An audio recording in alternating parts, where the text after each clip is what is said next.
મારા દરેક વાલા મિત્રોને જય શ્રી કૃષ્ણ। મારું નામ કમલેશ દવે, સામવેદ આચાર્ય, સુરત, ગુજરાતથી। મિત્રો, આજે આપણે વાત કરીશું હાથની અંદર આપણે જે રક્ષાસૂત્ર બાંધીએ છીએ તેના માટે। તો હાથની અંદર રક્ષાસૂત્ર આપણે હંમેશા માટે હોવું જરૂરી છે।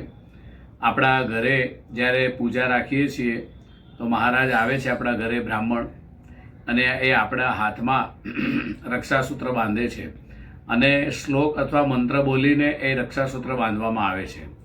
તો રક્ષાસૂત્ર કેમ બાંધવામાં આવે છે? તો રક્ષાસૂત્ર આપણી રક્ષા થાય તેના માટે।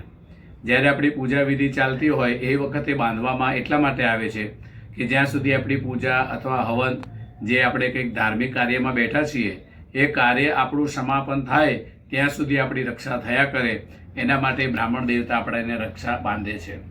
જ્યારે આપણે બહાર તીર્થયાત્રામાં જઈએ છીએ તો એ વખતે આપણે મંદિરમાં જઈએ છીએ અને બ્રાહ્મણ પાસે પણ રક્ષાસૂત્ર બાંધવામાં આવીએ છીએ। તો એ બ્રાહ્મણને આપણે કહીએ છીએ, મહારાજ અમારા હાથે રક્ષાસૂત્ર બાંધો, અમે તીર્થયાત્રામાં જઈએ છીએ, પ્રાર્થના કરો।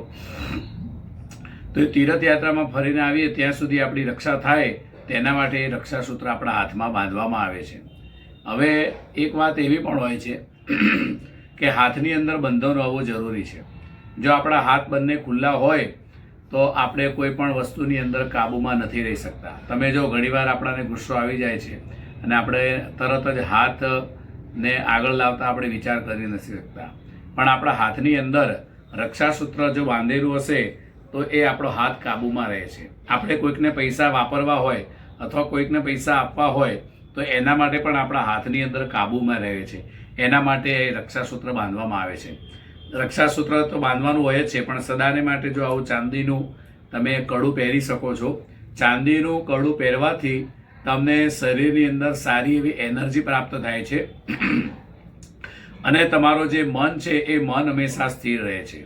અને ભગવાને બહેનોને બંને હાથની અંદર બંગડી કે પાટલા કે લોકેટ કે એવું કંઈક પહેરવામાં કીધેલું છે, અને બહેનો જે છે એ બંને હાથની અંદર બંગડી પહેરે છે એટલા માટે કે એમને ઘરની અંદર રહીને બંધનમાં રહેવાનું હોય છે।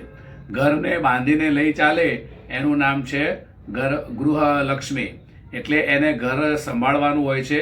તો હાથ એના બંધનમાં હશે તો જ એ ઘરને સંભાળી શકશે। જો એના હાથ ખુલ્લા હશે તો એ ઘરને સંભાળી નથી શકતા। મિત્રો, તો એ રક્ષાસૂત્ર માટે આજે આપણે જાણી ગયા છીએ।